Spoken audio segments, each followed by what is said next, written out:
আমি আজকে পালং চিকেন করব, তার জন্য যে এই মশলাগুলো সব নিয়ে নিয়েছি। আর এই পালং শাক নিয়ে নিয়েছি, যেহেতু পালং চিকেন করব সেই জন্যই পালং শাকগুলো নিয়ে নিয়েছি, ধুয়ে ভালো করে বেছে। আর এইগুলো আমি একটা পেস্ট তৈরি করে নেব। এই যে চিকেনগুলো আমি নিয়ে নিয়েছি, পালং চিকেন করে বলে চিকেনগুলো নিয়ে নিয়েছি আর ভালো করে ধুয়েও নিয়ে এসেছি। এই চিকেনের মধ্যে আমি একটু লেবুর রস দিয়ে দেবো, আর এই যে পরিমাণ মতন লবণ দিয়ে দেবো। আমি ভালো করে একটু মাখিয়ে নেব। এই যে আমার মাখানো হয়ে গেছে, আমি কিছুক্ষণ রেখে দেবো।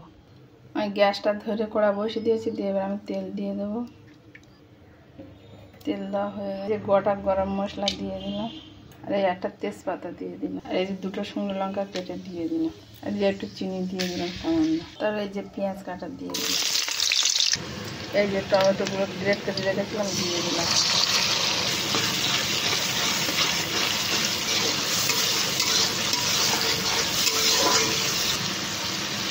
এইগুলো দিয়ে দিলাম মশলা সব বাটা।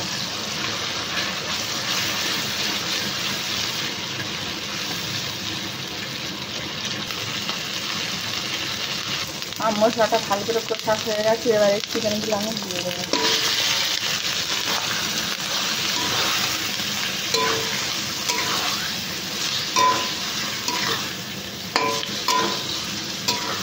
আর এর মধ্যে কোনো হলুদ বা লঙ্কার কোনো দেবো না।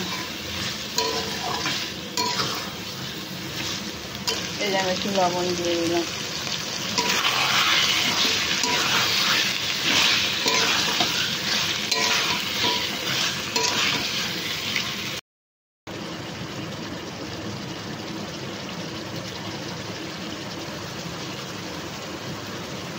আর এটা হয়ে গেছে, আমি এবার গরম জল দিয়ে দেবো। এতে সামান্য গরম জল দেবো।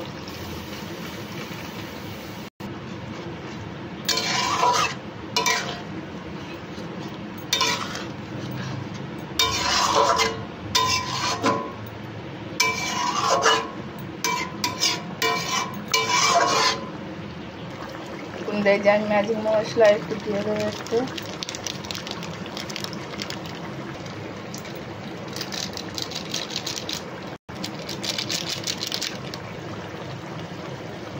আর এই গরম মশলা দিয়ে দেবো,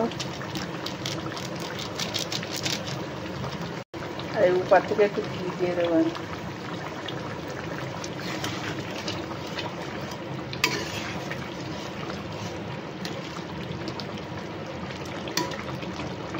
বন্ধুরা, আপনারা এইভাবে একবার চিকেন পালং তৈরি করে খেয়ে দেখবেন, খুব ভালো লাগবে।